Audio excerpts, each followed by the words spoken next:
नमस्कार दोस्तों, स्वागत है आप सभी का कॉलेज स्टडी पर। तो सामाजिक विज्ञान में एक प्रश्न आता है, दीर्घ उत्तरीय प्रश्न है, 6 नंबर का प्रश्न है। बोर्ड परीक्षाओं में लगभग हर साल ही आता है। 2020 में पूछा गया प्रश्न है, लोकतंत्र के प्रमुख गुणों का वर्णन कीजिए अथवा लोकतांत्रिक शासन प्रणाली के कोई 4 लाभ लिखिए। ठीक, तो हम आपको 7 जो है बता दे रहे हैं। लोकतंत्र के प्रमुख गुणों का वर्णन कीजिए, 7 गुणों का हम वर्णन कर दे रहे हैं। ठीक है, और अथवा लोकतांत्रिक शासन प्रणाली के कोई 4 लाभ लिखिए, तो उसमें से 4 आपको लिखना है। ठीक है, तो उत्तर क्या रहेगा? वर्तमान विश्व में लोकतंत्रीय शासन अत्यधिक लोकप्रिय है।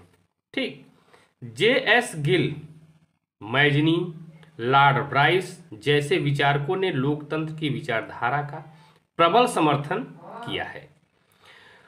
अब लोकतंत्र के प्रमुख गुण इस प्रकार हैं। ठीक, तो पहला क्या है? देशभक्ति की जो है भावना होनी चाहिए।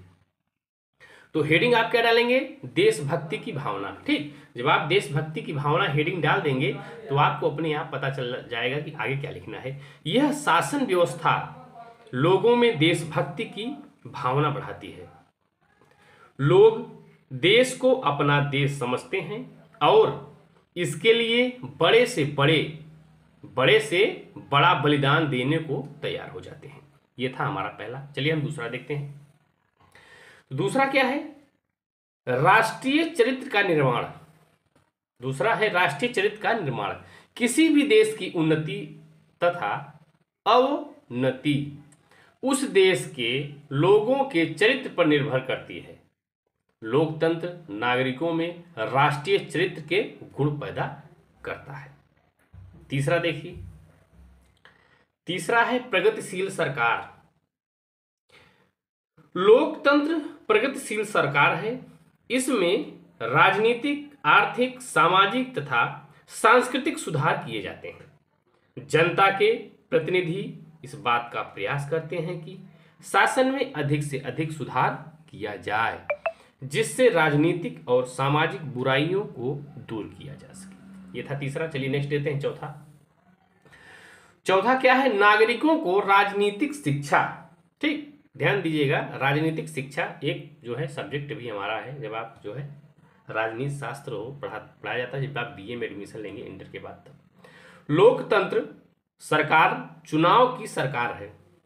लोकतंत्र जो सरकार होती है वो चुनाव की सरकार है, जनता द्वारा चुना जाता है। जनता चुनाव में भाग लेकर अपने प्रतिनिधियों को चुनती है। जैसे विधायकी चुनाव हो या प्रधानिक चुनाव हो, तो आप अपने अपने जो है प्रतिनिधि सरकार जो है इनके द्वारा आपकी बात सरकार जो है, जैसे आप 2000 वोटर है। ठीक, अब 2000 वोटरों की अलग अलग बात कहाँ सरकार पहुंच पाएगी? तो वह एक अपना प्रतिनिधित्व चुनती है, जिसे हम प्रधान कहते हैं या विधायक कहते हैं या सांसद कहते हैं। ठीक, उनके माध्यम से आप उनको बताएंगे तो वो अपने गांव की समस्या, अपने क्षेत्र की समस्या सरकार को अवगत कराएंगे। अपने प्रतिनिधियों को चुनती है तथा शासन में प्रत्यक्ष अथवा अप्रत्यक्ष रूप से भाग लेती है। इन कार्यों से जनता को राजनीतिक शिक्षा मिलती है। ठीक, चलिए पांचवा क्या है? क्रांति की आशंका का अभाव। लोकतंत्र में सरकार को बदलना बड़ा आसान है। वोट द्वारा बिना किसी खून खराबे को सरकार को बदला जा सकता है। अगर सरकार अच्छा काम नहीं कर रही है तो क्या करना है? अगली बार से आप अच्छे लोगों को वोट दे दीजिए, बात खत्म, सरकार बदल जाएगी। सरकार को बदलने के लिए किसी तरह क्रांति अथवा विद्रोह की आवश्यकता नहीं पड़ती है, क्योंकि हर 5 साल पे यहाँ चुनाव होता है। ठीक है, चलिए छठा देखते हैं। कानूनों की वास्तविकता पालन। कानूनों की वास्तविकता पालन। लोकतंत्र में लोग कानूनों का पालन स्वाभाविक रूप से करते हैं। जनता स्वयं ही कानून बनाती है अथवा जनता की इच्छानुसार कानून बनाए जाते हैं, इसलिए कानून के उल्लंघन की संभावना बहुत कम होती है। सभी लोगों का कल्याण। लोकतंत्र लोगों का शासन है। शासन की शक्तियां जनता में निहित होती हैं। इसमें समस्त जनता की राजनीतिक, आर्थिक और सामाजिक उन्नति की जाती है। किसी विशेष वर्ग के हितों की ओर ध्यान नहीं दिया जाता।